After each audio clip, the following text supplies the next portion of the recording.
नमस्कार।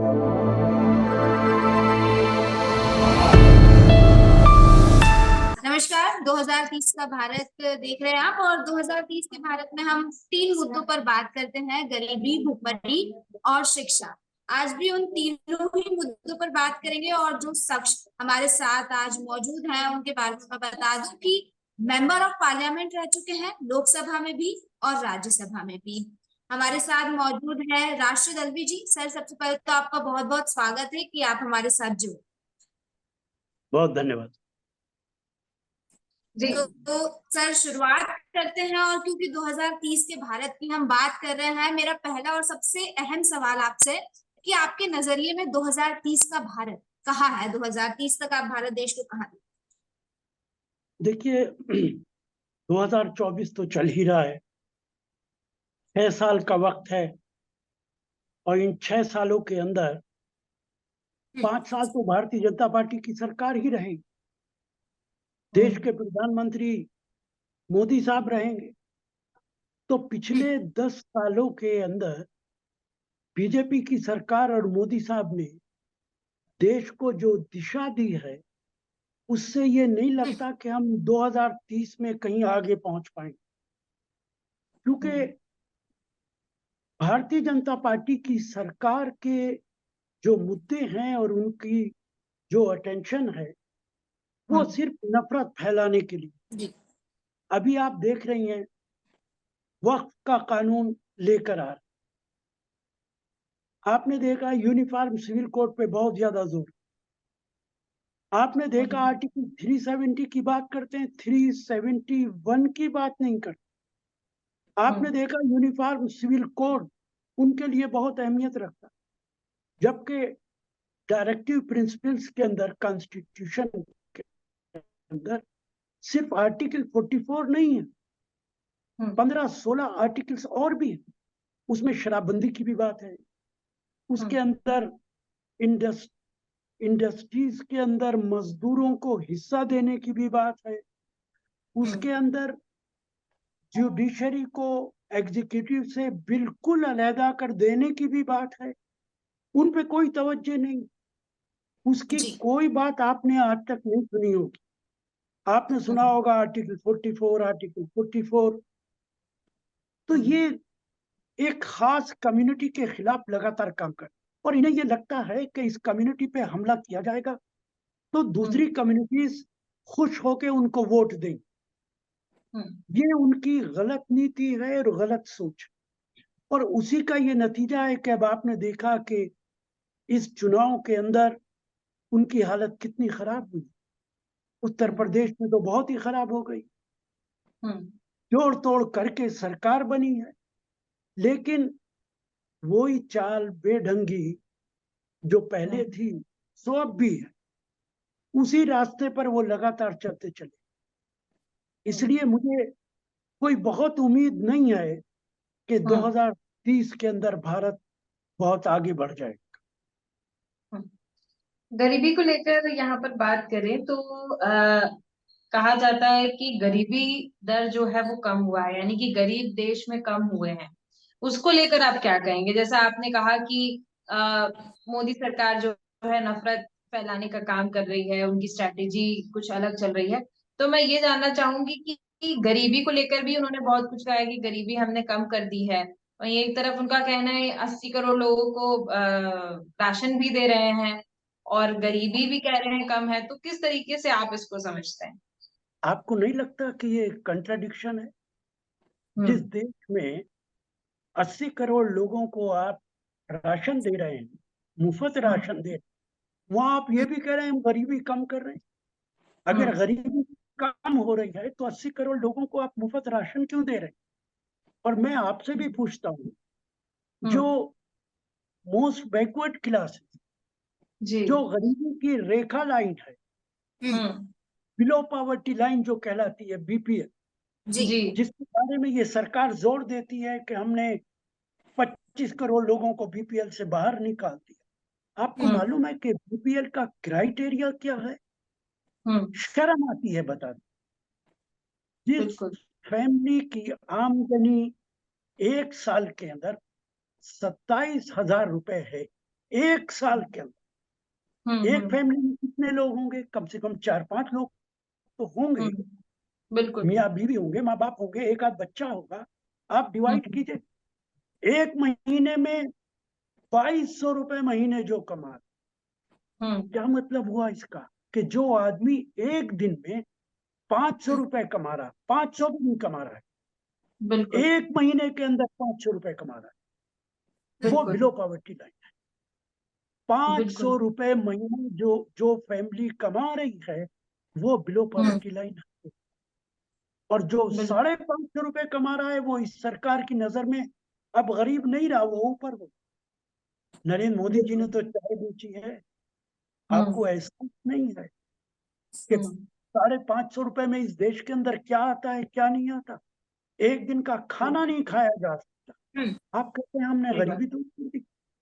इस देश सर के यहाँ पर अंदर जैसे आप जो बात कर रहे हैं उसमें एक सवाल यहाँ पर उठ रहा है कि जैसे आपने बताया 5 रुपए से भी कम, जब भारत देश के नागरिकों पर इतना अत्याचार हो रहा है और सबसे बड़ी बात ये कि खिलाफ आवाज उठाने वाले लोग नहीं बचे, ऐसे में विपक्ष की भूमिका जो होती है वो बहुत अहम हो जाती है। क्योंकि अगर सत्ताधारी पक्ष जो है वो अगर अन्याय कर रहा है तो विपक्ष की भूमिका यहाँ पर बहुत ज्यादा हो जाती है। तो विपक्ष क्यों नहीं उभर के सामने आ रहा है?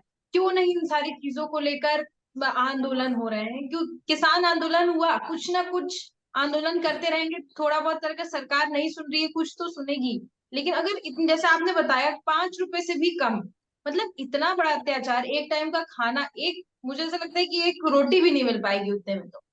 तो कैसे जी पॉसिबल ये सारी चीजें हो रही हैं? विपक्ष की क्या भूमिका क्या होनी चाहिए? विपक्ष भी तो सर ऐसे ही मुझे लग रहा है कि कह सकती हूँ मैं कि शून्य पड़ा हुआ है, विपक्ष भी कुछ नहीं कर पा रहा है। सिर्फ चुनाव के वक्त ही विपक्ष भी सामने उभर कर दिखता है, आप देखिएगा। देखिए, एक बात तो मैं आपसे कहूँ, 5 रुपए नहीं, 500 रुपए महीना। हम्म, दूसरी बात, जहां तक आप विपक्ष की बात कर रही हैं, हम्म, विपक्ष पार्लियामेंट के अंदर भी बोलता है, हम्म, हम लोग बाहर भी बोलते हैं। हम्म, लेकिन ये भी आप देख रही हैं कि पिछले 10 सालों के अंदर सीबीआई और ईडी बिल्कुल इस तरह हो गई है जैसे हमारे नजदीक के थाने का पुलिस वाला हो गया। हम्म, 2 चीफ मिनिस्टर इस देश के अंदर जेल के अंदर रहे। अभी 2 दिन पहले डिप्टी चीफ मिनिस्टर निकल के आया है दिल्ली का, सुप्रीम कोर्ट से बेल मिली है उसको। हम्म, कितने लोगों पर ईडी और सीबीआई लग रही, जो बोलेगा उसके खिलाफ कार्रवाई हो। और इस देश के अंदर आप कितना भी भ्रष्टाचार करें, अगर हम्म, आप बीजेपी में चले जाएंगे तो आप ईमानदार हो जाएंगे। आसाम हम्म, के मुख्यमंत्री के खिलाफ बीजेपी कहती थी कि इतना बड़ा भ्रष्टाचारी कोई नहीं है, उन्होंने हम्म, ज्वाइन कर ली, वो मुख्यमंत्री है। आप देख रही हैं, आप महाराष्ट्र के अंदर अजीत पवार खुद बीजेपी का मुख्यमंत्री कहता था कि इन्हें जेल में हम्म, डालेंगे, ये चक्के पीटेंगे। हम्म, उन्होंने बीजेपी ज्वाइन कर ली, आज वो डिप्टी चीफ मिनिस्टर है महाराष्ट्र के अंदर। मैं जी, आपको कितनी मिसालें दूं ऐसी। भारत जी। सरकार के अंदर कई मंत्री ऐसे हैं, राणा साहब हैं जो महाराष्ट्र के हैं, उनके खिलाफ एलिगेशन। लेकिन मुकुल सर एक चीज बंगाल क्या के। हुई, जैसे आपने कई सारी मिसालें भी दी, भ्रष्टाचार की बात कही, 10 साल का जो जिक्र किया जा रहा है कि पिछले 10 सालों में इस तरह से काम नहीं हुआ, तो फिर आगे के मात्र जो 6 साल बचे हैं, 6 साल भी नहीं पूरे बचे हैं, क्या उम्मीद लगाई जा सके? मैं यहाँ 10 साल की बात नहीं करूंगी, मैं अब आजादी के बाद से अभी तक की बात करती हूँ। आजादी के बाद से कई सरकारें आई, कई सरकारें गई, ठीक है, आप भी बेहतर तरीके से उस चीज को समझते हो, लेकिन इसके बावजूद आज स्थिति ऐसी है तो किसी एक सरकार पे तो दोष नहीं लगाया जा सकता। नहीं, देखिए, असल में जो आपका सवाल है, बड़ी मुश्किल ये है कि हमारे मीडिया के लोग इतिहास नहीं पढ़ते। उन्हें ये एहसास नहीं है कि जब देश आजाद हुआ था तो हिंदुस्तान कहाँ खड़ा था और आज हिंदुस्तान कहाँ। 70 साल की आजादी हुई है। हम्म, 1947 के बाद जो देश का पहला बजट, हर हम्म, साल जो बजट पेश होता है, आपको कुछ हम्म, मालूम है कि वो कितना बड़ा बजट था? नहीं मालूम होगा। हम्म, हिंदुस्तान का पहला बजट दो 297 करोड़ सर आपने 297 यहाँ पे करोड़। मैं बीच में आपको रोकूंगी थोड़ा सा, आप बात पूरी करिएगा अपनी। आपने कहा ना कि मीडिया के लोग इतिहास नहीं पढ़ते हैं, तो विडंबना ये है कि भारत का एजुकेशन सिस्टम ही ऐसा है कि भारत देश का इतिहास ही जो पढ़ाया जाता है वो बहुत कम है, बाकी देशों का इतिहास ज्यादा पढ़ाने में इंटरेस्ट है, मुझे ऐसा लगता है, क्योंकि हमने भी पढ़ा है। तो भारत देश के नहीं, इतिहास को कम मैं पढ़ाया गया है। जी। आपकी बात से मैं इत्तेफाक नहीं करता हूँ। कोई अच्छा, जरूरी नहीं है कि आप स्कूल में पढ़ें, क्यों आप नहीं घर सर, में पढ़ बेसिक सकते हैं। शिक्षा तो स्कूल से ही आपको मिलती देश है की ना। मालूमात होनी चाहिए। बेसिक शिक्षा तो स्कूल से ही वो मिलती है। ठीक है कि वो एजुकेशन तो हमारा सिस्टम में इंटरेस्ट कमी है है। कि हम हिस्ट्री पढ़ना चाहते हैं नहीं पढ़ना आपकी बात चाहते हैं। तो वो डिपेंड करता है ना। बिल्कुल जब आप बिल्कुल सही बात है, मीडिया डिपेंड में करता काम कर रहे हैं, आप देश की पॉलिटिक्स में, आप पॉलिटिशियन हैं, आप मीडिया में काम कर रहे हैं, आप दोनों की जिम्मेदारी कि आपको है। हाँ, पता हो कि देश के अंदर अब तक क्या हुआ है और अब क्या होगा। तो जो बिल्कुल बात आप मैं सही आपसे कह रहे कह रहा हैं। था कि पहला बजट, हम्म हम्म। ठीक आपका है सर, कहिए। देश का पहला बजट हम्म 297 करोड़, हम्म। जिसमें 21 करोड़ डेफिसिट था, यानी सिर्फ 271 करोड़ देश के पास थे, जिसमें हम्म पंडित जवाहरलाल नेहरू ने 60% आर्मी पे खर्च किया। तो आप मुझे हम्म। बताइए, बजट 297 करोड़ से शुरू हुआ था, सॉरी गलत कह रहा हूं, 297 नहीं, 197, 200 हम्म करोड़ भी नहीं था देश के पास, 197 करोड़ हमारे पास था जब हमने देश को आजाद कराया। और हम्म डॉक्टर मनमोहन सिंह ने जी। जब प्रधानमंत्री का पद छोड़ा है तो करीब जी। करीब 20 लाख करोड़ का बजट छोड़ा। देश के अंदर हम्म बिजली किसने लगवाई? कांग्रेस ने लगवाई। कुछ कुछ लाख, कुछ हजार गांव के अंदर बिजली रह गई। ये हम्म। जितनी सड़कें आप देख रही हैं, किसने बनाई? ऑल इंडिया इंस्टीट्यूट किसने बनाया? भाखड़ा का बांध किसने लगाया? ये जो मतलब कॉलेजेस और सर एक यूनिवर्सिटीज पार्टी ने बहुत कुछ किया था और एक पार्टी पूरा सब कुछ खराब कर रही है, ऐसा आप कह रहे हैं। नहीं कर रही है, सब बेच रहे हैं। आज कोई हाँ। एयरलाइन सरकार की नहीं है, सब प्राइवेट कर दी है। एयरपोर्ट सब प्राइवेट कर दिए। जितने हम्म यूनिट थे गवर्नमेंट के, वो सब के हम्म सब एक एक करके बेचते चले जा रहे हैं। जो कुछ हम्म। कांग्रेस ने बनाया था वो सब बेच रहे। तो जी। कांग्रेस ने अपने जमाने में, ये हम्म सबको पता होना चाहिए कि क्या काम किए। हमला करते हैं जवाहरलाल नेहरू पे, इंदिरा गांधी पे। हम्म। इंदिरा गांधी ने पाकिस्तान के 2 टुकड़े कर दिए। सर, आप एक छोटी सी सर्जिकल एक स्ट्राइक करके, यहाँ पर रोकना चाहूंगी। आपने कहा कि कांग्रेस ने अपने जमाने में क्या काम किया, ये सबको पता नहीं, जो जाहिर है उस वक्त के लोगों को ये भली भांति पता होगा कि उस वक्त की सरकार ने क्या काम किया। आज के लोगों को पता है कि आज की सरकार ये काम क्या काम कर रही है, लेकिन फिर उसके बावजूद भी क्यों पिछले 10 सालों से कांग्रेस विपक्ष में बैठा हुआ है? अगर कांग्रेस द्वारा सड़कें बनवाई गई है, पुल बनवाए गए हैं, बड़े बड़े इंस्टीट्यूट बनवाए गए हैं, तो फिर अब 10 सालों से अभी भी वही स्थिति है कि कांग्रेस विपक्ष में बैठा है। क्यों जनता भरोसा नहीं जता पा रही है पूरी तरह से? देखिए, भरोसे का सवाल नहीं है। बीजेपी ने पिछले 10 सालों में धार्मिक सेंटिमेंट्स को एक्सप्लॉइट किया। ये बात आप भी जानती हैं और मैं भी जानता हूं। और धार्मिक सेंटिमेंट्स को जब एक्सप्लॉइट किया जाता, क्या राम मंदिर कोई मुद्दा हो सकता है? हमने राम, देश का प्रधानमंत्री जाके वहां इनॉग्रेट कर रहा है राम मंदिर को, सिर्फ इसलिए कि चुनाव आ गया। तो ये नहीं सारी सर, बातें, अयोध्या का रिजल्ट ये साफ दर्शा रहा है कि धर्म की राजनीति वहां असर नहीं की है विधानसभा ये रिजल्ट के। आपकी बात ठीक है बिल्कुल। जी। अब लोग आहिस्ता आहिस्ता समझने लगे। हम्म लेकिन आप देखिए ना, एक पर्टिकुलर कम्युनिटी पे हमला करना, हिंदू धर्म की राजनीति करना, पार्लियामेंट और हम्म बाहर के अंदर सिवाय जय श्री राम के नारे लगाना। जय श्री राम तो इस तरह बोलते हैं जैसे बंदूक की गोली चला रहे। आप हम्म इज्जत कीजिए, आप पूजा कीजिए, आप एहतराम कीजिए, हम्म। लेकिन आप पॉलिटिसाइज करते, राजनीति करते हैं उस नाम के ऊपर। इसलिए बिल्कुल। लोगों को आपने कुछ दिन बेवकूफ बनाया है। लेकिन हम्म अब आहिस्ता आहिस्ता लोग समझ रहे हैं, आप देख रहे हैं कि इस बार हम्म बीजेपी की सरकार नहीं आई, जोड़ हम्म तोड़ करके सरकार बनाई। और इसमें भी आप यकीन करें या ना करें, ईवीएम जी। का बड़ा है। अगर ये चुनाव ईमानदारी से होता तो मोदी साहब प्रधानमंत्री नहीं बनते। ईवीएम के अंदर बहुत जगह घपला हुआ है। उत्तर और सर प्रदेश जहाँ पे में कांग्रेस जीती है वहां पे, जी जहाँ पे कांग्रेस जीती है वहां पे। देखिए, जहां जहां बीजेपी की सरकारें हैं वहां पे ये हाँ। सब हरकतें कर, कांग्रेस अच्छा। की सरकार होती है तो वहां पे नहीं हो पाता है।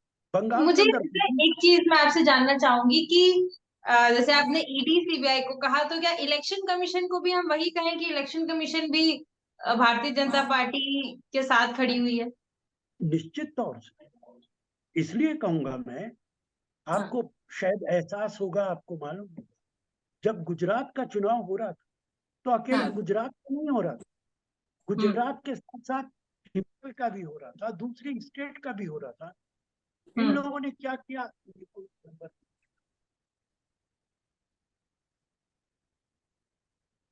जी सर। जब ये चुनाव हो रहे थे तो आपको हम्म। ख्याल होगा सारी स्टेट के चुनाव को डिक्लेयर कर दिया, हम्म। गुजरात का चुनाव डिक्लेयर नहीं किया।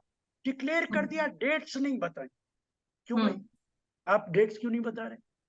मोदी हम्म। साहब को गुजरात जाना था, वहां रेवड़ियां बांटनी थी, बहुत हम्म। ऐलान करने थे। जब मोदी साहब वहां चले गए, ऐलान हम्म। हो गया, उसके बाद आपने डेट्स दे दी। क्या हम्म। इलेक्शन कमीशन इस तरह काम करता है? मोदी हम्म। साहब ने जिस तरीके के बयानात इस इलेक्शन में दिए, जब तक जिंदा हूं मैं मुसलमानों का रिजर्वेशन नहीं होने दूंगा। क्यों भाई, किसी ने मांगा आपसे ये रिजर्वेशन? आप अपने तौर पे क्यों कह रहे हैं ऐसा? इलेक्शन बिल्कुल। कमीशन ने कोई कार्रवाई की उनके ऊपर? चलिए ठीक है, हमने कोई बहुत कार्रवाई पार्टियों नहीं। की बात कर ली तो सर, मैं वापस से इसलिए अपने मुद्दे पे शक आऊंगी। पैदा होता है कि इलेक्शन पार्टियों कमीशन। की बात अच्छा, ये बहुत हो बात गई। मैं नहीं देखिए, कह रहा, आप सुप्रीम कोर्ट आप कह चुका है। सुप्रीम इंडियन कोर्ट कह नेशनल रहा है कि कांग्रेस से इलेक्शन अगर आप कमीशन की बिलोंग कर फाइल रहे हैं एक सर, दिन तो के अंदर बिल्कुल आप नीचे से वहीं की ऊपर तक पक्षधारी करेंगे ना। कैसे क्लियर हो गई?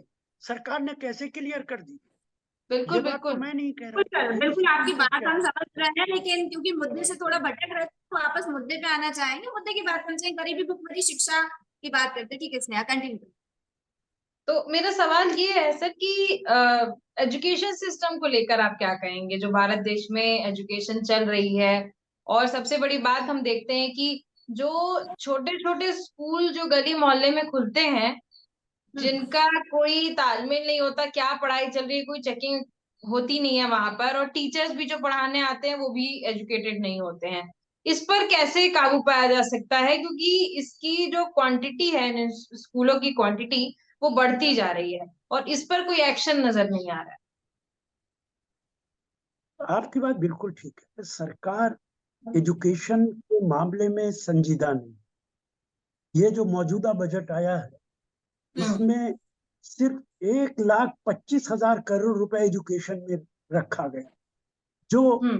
1% के आसपास है टोटल बजट का। जी। तो इतनी, इससे अंदाजा होता है कि जो सरकार एजुकेशन पे बजट के अंदर एलोकेट करने को तैयार नहीं है वो कितनी सीरियस है। और यही बिल्कुल। वजह है कि जो बड़े बड़े स्कूल, कॉमर्शियल हम्म। स्कूल है, जहाँ पे लाखों रुपए फीस है, जी। वो पैसे कमा रहे हैं। बड़े बड़े पैसे वालों के बच्चे वहां पढ़ रहे हैं, हम्म। गरीब लोगों के बच्चे उन स्कूलों में पढ़ रहे हैं जिन स्कूलों का कोई मतलब नहीं होता। और हम्म। उन्हीं स्कूलों के जो बड़े स्कूल हैं वहीं के बच्चे आईएएस बनते हैं, आईपीएस बनते हैं, आईएफएस बनते हैं, वही देश पे बिल्कुल। हुकूमत करते। तो हम्म। सरकार अगर संजीदा हो, हमारे जो बुजुर्ग लोग थे, जवाहरलाल नेहरू थे, राम मनोहर लोहिया थे, वो कहा करते थे हम्म। स्कूल ऐसे होने चाहिए जिसमें प्रधानमंत्री का बेटा भी वहीं पढ़े और एक नाई का बेटा भी वहीं। सही बात। लेकिन ये काम सरकार कर नहीं पाती है। सर उस इसलिए दौरान के जो, बड़े बुजुर्ग तो विदेश से पढ़ के आए थे। वो ठीक है, वो उस वक्त पढ़ के आए थे, लेकिन उनका एक सोच थी कि अपने देश के अंदर ऐसा होना चाहिए। हम 100 हम्म। साल से भी पहले की बात कर रहे हैं। वो तो हम्म। पढ़ के आए थे जो अब से 150 साल हम्म। पहले थे। लेकिन उनकी सोच थी कि देश के अंदर, गांधी जी ये कहते थे कि आज जुडिशरी का हाल देखिए आप, एक एक वकील हम्म।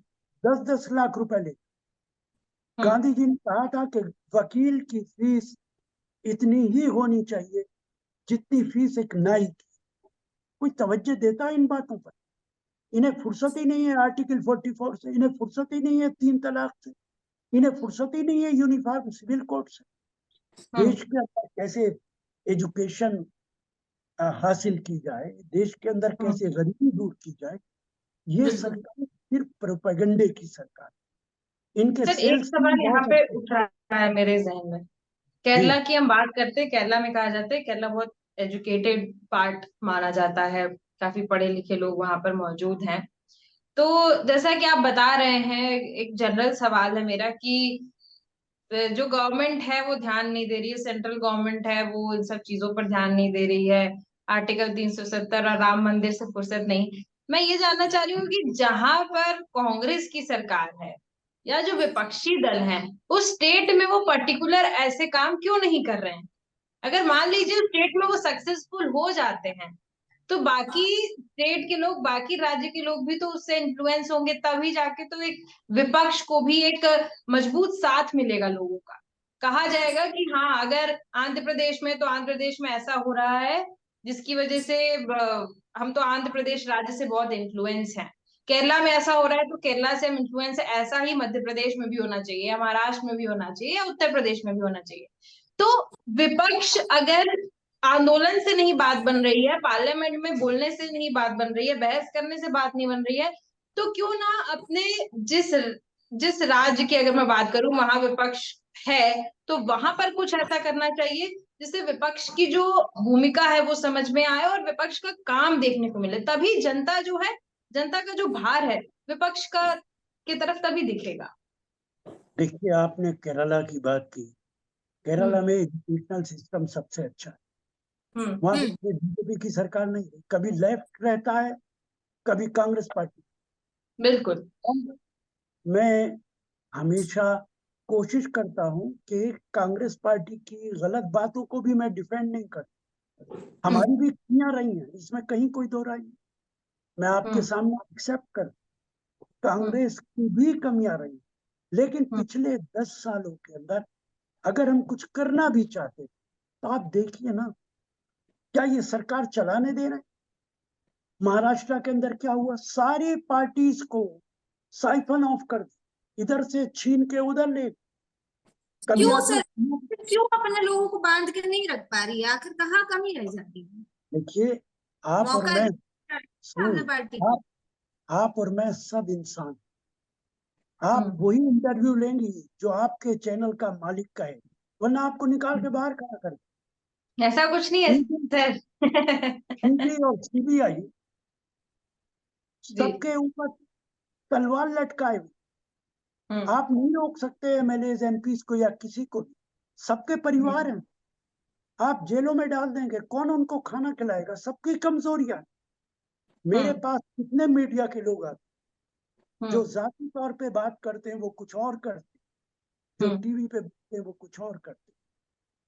वजह क्या है? क्योंकि टीवी तो ज्यादातर कारपोरेट हाउसेस के हैं, आधे टीवी अंबानीज के हैं और आधे टीवी अडानीज के हैं। तो वो तो वही हम्म। करेंगे ना जो उनको कहा जाएगा। हम्म। इसलिए एमपीज एमएलए को ये कहना कि ये जिस पार्टी से जीत के आए हैं उन्हें तोड़ा न जाए, तो ये जिम्मेदारी सरकार की होती है। महाराष्ट्र के अंदर आपने देखा, सबको इधर से इधर शिफ्ट करा दी। मध्य जी प्रदेश के अंदर सरकार करा के कांग्रेस की अपनी सरकार बना ली। एक जी। मिसाल नहीं, मणिपुर के अंदर यही हुआ। मणिपुर में जो मुख्यमंत्री हैं वो कांग्रेस के अंदर थे, आज वो बीजेपी के मुख्यमंत्री। हम्म। आसाम में जो मुख्यमंत्री हैं वो कांग्रेस के अंदर, आज बीजेपी के मुख्यमंत्री। आपको कितनी बिल्कुल। मिसालें दी? तो ये बिल्कुल। सरकार ऐसी सरकार है कि जो हर हरबा इस्तेमाल करती है विपक्ष को खत्म करने के लिए और अपने आप जी। सत्ता हासिल करने के बिल्कुल। चलिए एक चीज और यहाँ पर मैं आपसे पूछना चाहूंगी कि सरकारें, मैं दोनों सरकारों को बहुत दोष दे लिया, बहुत सी पार्टियों की बात कर ली। एक आम नागरिक के तौर पर अगर हम देखें तो 2030 के जो लक्ष्य हैं, शून्य गरीबी, शून्य भुखमरी, अच्छी शिक्षा व्यवस्था, 17 लक्ष्य जो मिले हुए हैं, इसमें एक आम नागरिक का क्या कंट्रीब्यूशन हो सकता है? एक आम इंसान इसमें कैसे अपना योगदान दे सकता है जिससे लक्ष्यों को प्राप्त करने में थोड़ी सी आसानी हो जाए? लिए। देखिए, आम आदमी की जो ताकत है वो बहुत लिमिट है।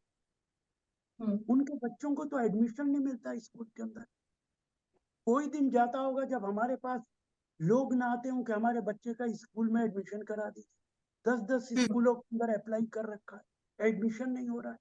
आम आदमी की बहुत कम औकात है कि वो इस सबके अंदर कुछ काम करे। बड़ी जिम्मेदारी सरकार की। आम आदमी क्या करे? वो मेहनत करेगा, कमाई सर करेगा, सभी अपने परिवार सांसदों की अगर मैं बात करूँ कि पार्लियामेंट में बैठे सभी सांसदों की क्या जिम्मेदारी बनती है, तो उस पे आप क्या कहेंगे? देखिए, उसमें भी मैं कहूंगा कि मेरे बहुत सारे बयानात हैं, आप देखिए। हाँ। पार्लियामेंट इररिलेवेंट हो गई। इररिलेवेंट इसलिए हो गई है कि पार्लियामेंट के अंदर कोई भी कानून आता है, एंटी डिफेक्शन लॉ मजबूर करता है एमपीस को कि आपकी पार्टी ने जो व्हिप जारी किया है, आप उसके हिसाब से वोट दें। तो भारत सरकार, प्रधानमंत्री ने तय किया कि एक कानून बन रहा है। बीजेपी के एक भी एमपी को यह हक हासिल नहीं है कि उसके खिलाफ वोट दे। और यही बात अपोजिशन की। तो पार्लियामेंट तो एक तरीके से इररिलेवेंट हो गई है, और बीजेपी के जो 2-3 नेता हैं वो उसको डोमिनेट कर, जो कानून चाहेंगे बनाएंगे। अब आप इसी बजट के अंदर देखिए, सरकार 2 लोगों की वजह से चल रही। आंध्र प्रदेश के मुख्यमंत्री, उनके 16 एमपी हैं। बिहार के मुख्यमंत्री, उनके 12 एमपी हैं। इस बजट में सबसे ज्यादा जो फंड्स एलोकेट किए गए हैं वो आंध्र प्रदेश और बिहार को किए गए। तो आप तो अपनी सरकार बचाने पे लगे हैं, आप देश को बचाने पे थोड़ी लगे। आपको फिक्र ही नहीं है इस बात की कि यूपी में गरीब आदमी कहाँ से खाएगा। सर आपका क्या कंट्रीब्यूशन रहेगा, ये बता दीजिए। मैं आप मुझे बताती रहिएगा, जो आप कहेंगे करता रहूंगा। नहीं ऐसा, ये नहीं बोल रही हूँ सर मैं, आपके हिसाब से आपको क्या लगता है आप क्या कंट्रीब्यूट कर पाएंगे? देखिए, मैं तो ये कंट्रीब्यूशन कर रहा हूँ। मेरे पास जो भी आदमी आता है, हॉस्पिटल के लिए आता है, उसका हॉस्पिटल में एडमिट कराता हूँ। बच्चों के एडमिशन कोशिश करता हूँ कि हो जाए। किसी की मदद करनी होती है, उसकी मदद करता हूँ। और सबसे बड़ा कंट्रीब्यूशन यह है कि ऐसे माहौल में जहाँ ईडी और सीबीआई की तलवार सर पे लटकी हुई है, आपके साथ ईमानदारी और सच्चाई के साथ बात कर रहा हूँ, हिम्मत के साथ, बगैर डरे, बगैर खौफ के। ये बड़ा कंट्रीब्यूशन। बिल्कुल बिल्कुल सर, बड़ी बात है। और उम्मीद करते, जैसे आप कह रहे कि आप हिम्मत के साथ बगैर डरे बात कर रहे हैं। सिर्फ राजनीति से ताल्लुकात रखते हुए लोग नहीं, आम जनता भी, देश का हर एक नागरिक इसी हिम्मत के साथ बात करे, तभी बदलाव नजर आएगा। आपका बहुत बहुत धन्यवाद, आप हमारे साथ इस चर्चा में जुड़े। जी, तमाम जानकारी आपने दी, बहुत बहुत धन्यवाद सर, थैंक्स।